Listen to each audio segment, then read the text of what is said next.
बिस्मिल्लाहिर्रहमानिर्रहीम, अस्सलाम वालेकुम नाजरीन। मैं हूं बाबर हयात और आप देख रहे हैं 24/7 उर्दू न्यूज़ पर बाबर हयात शो। नाजरीन, एशिया कप में पाकिस्तान की यंग टीम, पाकिस्तान की शाहीन टीम या पाकिस्तान ए टीम को भारत के हाथों शिकस्त का सामना करना पड़ा है। एक बहुत ज़बरदस्त मैच खेला गया पाकिस्तान ए और इंडिया ए की टीमों के दरमियान। बड़ा क्लोज मैच, बिल्कुल आखिरी ओवर आखिरी बॉल तक जाने वाला ये मैच, लेकिन पाकिस्तान ये मैच बहुत करीब जाकर अपनी गलतियों की वजह से और कुछ प्लेयर्स की, जिसको मैं कहता हूं ना कि जो ऐसी ऐसी बल्लेबाजी कि जो मैं एक्सपेक्ट नहीं करता आप इस लेवल पे, और फिर ख़ास तौर पे पाकिस्तान के जो फास्ट बॉलर्स हैं, जो हमारी नेशनल टीम के फास्ट बॉलर्स हैं जिनको हमने यहाँ पे भेजा हुआ है, उन्होंने आज हमें रुसवा किया है। जिस तरह से उनकी धुलाई हुई स्टार्ट में और डिसअपॉइंट किया, लेकिन पाकिस्तान की तरफ से कुछ अच्छी चीज़ें भी नज़र आईं, जैसे पाकिस्तान के स्पिनर्स ने अच्छी बॉलिंग की और ख़ास तौर पे पाकिस्तान के जो बल्लेबाज हैं उनमें से भी यासिर अली ने, अरफात मिन्हास ने बहुत अच्छी बल्लेबाजी की, और फिर अब्दुस समद जिन पे बहुत सी तवक्कुआत थी, ऑलमोस्ट वो तवक्कुआत के करीब पहुंच गए, बट अगेन बहुत करीब पहुंच कर भी हम मैच ना जीत पाए और इंडियन यंगस्टर्स ने हमारे मुंह से ऑलमोस्ट जो है ये मैच छीन लिया। इस पर बात करेंगे तफसील के साथ, लेकिन साथ में बात करेंगे मोहम्मद हारिस के हवाले से कि आप कप्तान हैं और आपकी तरफ से इस किस्म की जो हरकत है वो नाकाबिले कबूल है, और हैदर अली, तुमने जो आज इनिंग्स खेली है तुम्हें कभी लोग माफ़ नहीं करेंगे। इंडिया के खिलाफ मैच है और उसमें इस तरह की खुद गर्जाना अगर इनिंग्स खेलोगे तो फिर तुम्हें क्या कहेंगे कि हम इंटरनेशनल क्रिकेट में लेके आए। इस पर बात करेंगे तफसील के साथ। साथ में कुछ खबरें हैं, फ़खर ज़मान के हवाले से परेशान कुन खबर आई है कि फ़खर ज़मान का जो इंटरनेशनल कैरियर है वो दाव पे लग सकता है। इस हवाले से कुछ नेगेटिव न्यूज़ आ रही हैं, उस पर भी बात करेंगे, आपको अपडेट करूंगा। और साथ में बात करेंगे आकिब जावेद से, जो है वो ताल्लुक़ ख़त्म हो गया है लाहौर कलंदर्स का, लेकिन क्यों ख़त्म हुआ है और वो क्या करने जा रहे हैं आगे। पीसीबी में मैंने आपको कहा था कि आकिब जावेद को कुछ खास मिलने जा रहा है, वो क्या हो सकता है, इस पर बात करेंगे तफसील के साथ। लेकिन आगे बढ़ने से पहले आपसे गुजारिश कि अगर आप हमारे नए व्यूअर हैं तो प्लीज़ हमारे इस चैनल को जल्दी से कर लीजिएगा सब्सक्राइब और बेल आइकन को पुश करना मत भूलिएगा। मुझे फॉलो कीजिए इंस्टाग्राम पर @बाबर हयात शो और हमारे पेज को फेसबुक पर लाइक कर लीजिएगा। तो सबसे पहले तो आज की एक बहुत बड़ी खबर है और वो खबर है पाकिस्तान की वाइट बॉल टीम के कप्तान के हवाले से। और वो अब मैं कंफर्म आपको कह सकता हूं कि वो फैसला हो गया है कि मोहम्मद रिजवान ही पाकिस्तान की वाइट बॉल टीम के कप्तान होंगे। अभी पहली सतह पे शायद उनको ओडीआई का कप्तान बनाया जाए, लेकिन जिस तरह की आज कप्तानी मोहम्मद हारिस ने की है एक T20 मैच में, तो मुझे तो समझ नहीं आ रही कि he still so much mature to lead a Pakistan team in the international arena. मुझे नहीं लगता, क्योंकि उन्होंने कुछ एक दो ब्लंडर्स किए हैं जिनके ऊपर आगे चल के मैं बात करूंगा। लेकिन बात यहाँ पे ये है कि मोहम्मद रिजवान जो है वो कंफर्म हो गए हैं। अभी बस उनका ऐलान होना बाकी है कि वो पाकिस्तान की वाइट बॉल टीम की कप्तानी करेंगे दौराए ऑस्ट्रेलिया में। लेकिन दौराए ऑस्ट्रेलिया के हवाले से ही खबर आई है कि फ़खर ज़मान जो है वो उनको दौराए ऑस्ट्रेलिया से बाहर किया जा सकता है, और उनके दौरे ऑस्ट्रेलिया में बाहर होने की बुनियादी वजह जो बताई जा रही है वो ये है कि फ़खर ज़मान जो है वो उनको इसलिए बाहर किया जा रहा है कि वो फिट नहीं है, उनको घुटने की तकलीफ़ है, पुरानी उनके साथ ये क्रॉनिक प्रॉब्लम है उनका घुटने का, और पहले भी वो अनफिट हो चुके हैं।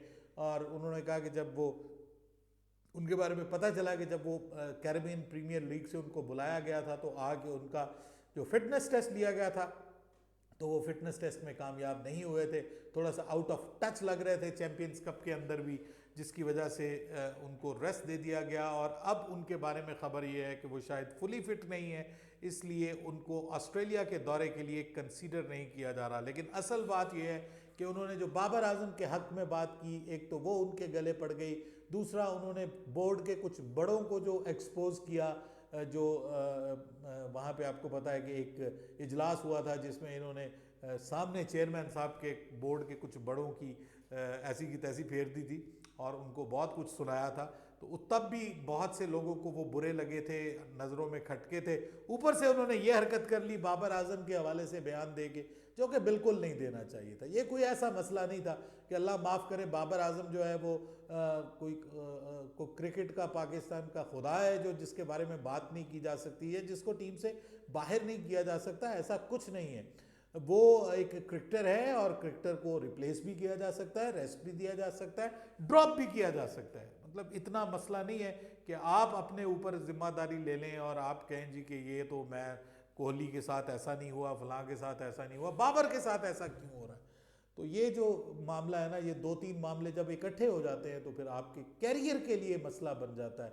मुझे तो अब ऐसा लग रहा है कि शायद जो कहते हैं ना आंख ओझल पहाड़ ओझल वाला मामला, कि बाज़-औक़ात पाकिस्तान क्रिकेट में ऐसा होता है कि आप आंख से ओझल होते हैं और फिर मुस्तकिल ओझल हो जाते हैं और फिर आखिर में आपको at the end of the day आपको रिटायरमेंट का ऐलान करना पड़ जाता है। मोहम्मद आमिर ने भी बाबर आजम के हवाले से बात की है, उनकी सपोर्ट के हवाले से बात की है, बट मोहम्मद आमिर के हवाले से आप सब लोग ये पूछ रहे हैं कि जी मोहम्मद आमिर पाकिस्तान को रिप्रेजेंट करेगा, तो बात यह है कि मोहम्मद आमिर पाकिस्तान का डोमेस्टिक नहीं खेला। डोमेस्टिक में जो परफॉर्मर्स हैं, ख़ासतौर पे मोहम्मद हसनैन जैसे है, जहांदाद खान है, ये डोमेस्टिक खेलने वाले हैं, डोमेस्टिक के परफॉर्मर्स हैं। पाकिस्तान क्रिकेट बोर्ड इनको वैल्यू और इम्पोर्टेंस देने का इरादा रखता है। तो जो स्क्वाड अनाउंस होगा उसमें ये लोग आपको नज़र आएंगे। उस्मान खान भी आपको ODI T20 की स्क्वाड का हिस्सा बनते हुए दिखाई देंगे, वो भी पाकिस्तान का हिस्सा होंगे। लेकिन नसीम शाह और शाहीन शाह अफरीदी की भी वापसी हो रही है वाइट बॉल में, वो आपको ऑस्ट्रेलिया में बॉलिंग करते हुए दिखाई देंगे, both in T20 and ODI cricket, उनकी भी वापसी हो रही है। और बाबर आजम की फ़िलहाल अभी तक खबर यही है कि वो ODI स्क्वाड का हिस्सा होंगे, T20 स्क्वाड का शायद बाबर आजम हिस्सा ना बन पाए। आज जी एशिया कप में, इमर्जिंग एशिया कप में पाकिस्तान और इंडिया का मैच था और इंडिया ने टॉस जीतकर, इंडिया ए ने टॉस जीतकर पहले बल्लेबाजी का फैसला किया और ज़बरदस्त किस्म की उनकी जानिब से हमें बल्लेबाजी देखने को मिली। पाकिस्तान के कुछ ऐसे बॉलर्स कि जिनको हम इंटरनेशनल स्क्वाड का हिस्सा बनते हुए देखना चाहते हैं, अब्बास आफरीदी और साथ में उनके अपने बहुत ही प्यारे हमारे ज़मान खान, जिनके लिए हम आवाज़ें उठाते हैं कि भाई इनको आना चाहिए पाकिस्तान की नेशनल टीम में। उन्होंने बहुत ज़्यादा डिसअपॉइंट किया जी पाकिस्तानी शाहीन की जानिब से। अगर बात करें तो उन्होंने बॉलिंग जो है वो बहुत फजूल स्टार्ट में की, जिसका इंडियन जो ओपनर्स थे अभिषेक शर्मा और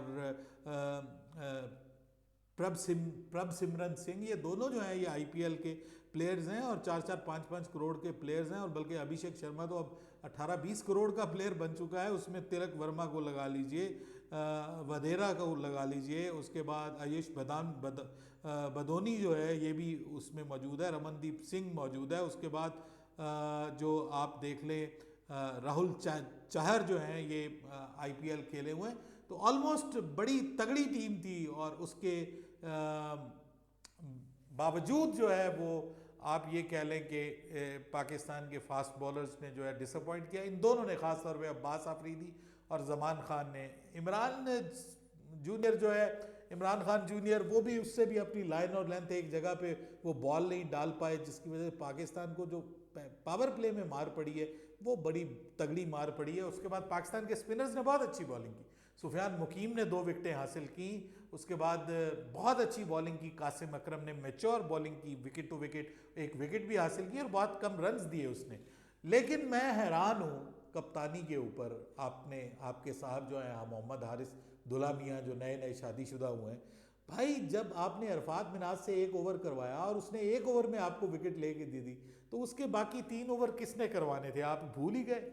आप भूल ही गए कि उसको ओवर करवाएं। चलिए आप किसी फास्ट बॉलर को मार पड़ रही है, उसकी जगह आप उसको लेके कम से कम उसके तो 4 ओवर कंप्लीट करते। ये मेरी समझ से बालातर है और मेरे ख्याल में 170 से नीचे होता तो पाकिस्तान ये मैच आसानी से जीत जाता।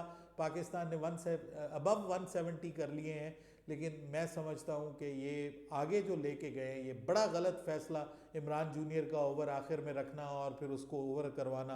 कुछ प्रॉब्लम्स हैं सर, पाकिस्तान की कप्तानी ठीक नहीं हुई, टीम ठीक खिलाई है, लेकिन या तो उनको प्रॉपर बताया नहीं गया कि भाई आपने बॉल कहाँ पे रखनी है, कहाँ नहीं रखनी।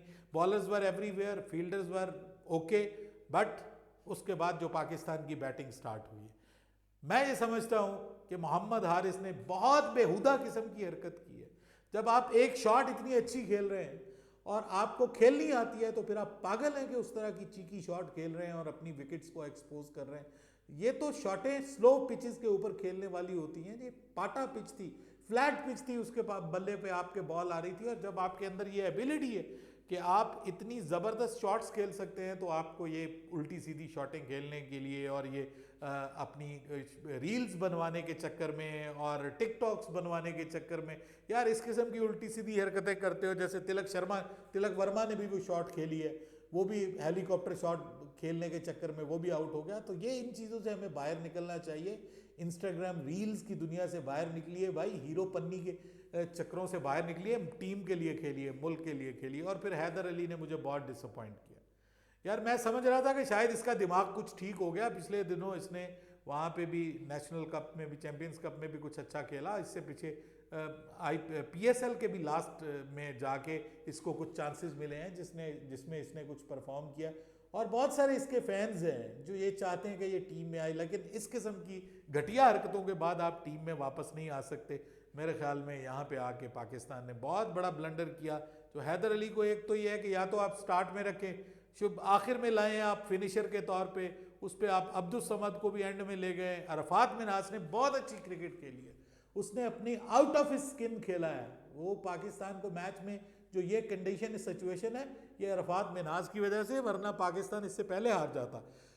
बहरहाल अब्दुल समद ने आज पहली झलक दी इंटरनेशनल कंपेटिटिव क्रिकेट में। 14 बॉलों पे 25 बना के 4 बॉलों पे उसने 14 बना दिया था और पागल कर दिया था इंडियन प्लेयर्स को, इंडियन फैंस को। अचानक आके उसने कमाल किया, बहुत ज़बरदस्त उसने कोशिश की है। लेकिन आप किसी ऐसे शख्स से कि जो पहला अपना डेब्यू खेल रहा है, उसका कोई साथ देने वाला ही ना हो आगे से मुकाबले में, तो वो थोड़ा सा परेशानी होती है। प्रेशर सारा का सारा उसके ऊपर आ गया and pressure gain much of him.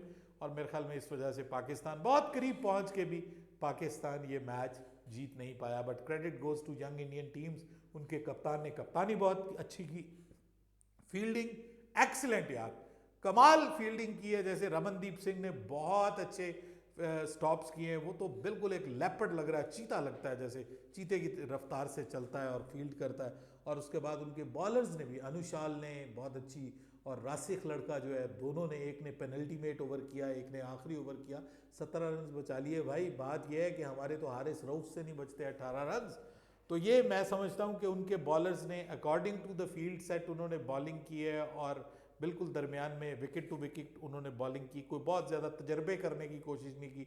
हमारे फास्ट बॉलर्स जो है ना, वो ज़रा शोखे होके बॉलिंग करने की कोशिश कर रहे थे, इस वजह से उनके साथ ऐसा हुआ। आपके ख्याल में पाकिस्तान की शिकस्त में कौन जिम्मेदार है? मुझे तो कप्तान और हैदर अली दोनों जिम्मेदार लगते हैं। अपनी राय दीजिएगा कमेंट सेक्शन में। बाबर हयात को इजाज़त दीजिएगा, अल्लाह हाफ़िज़।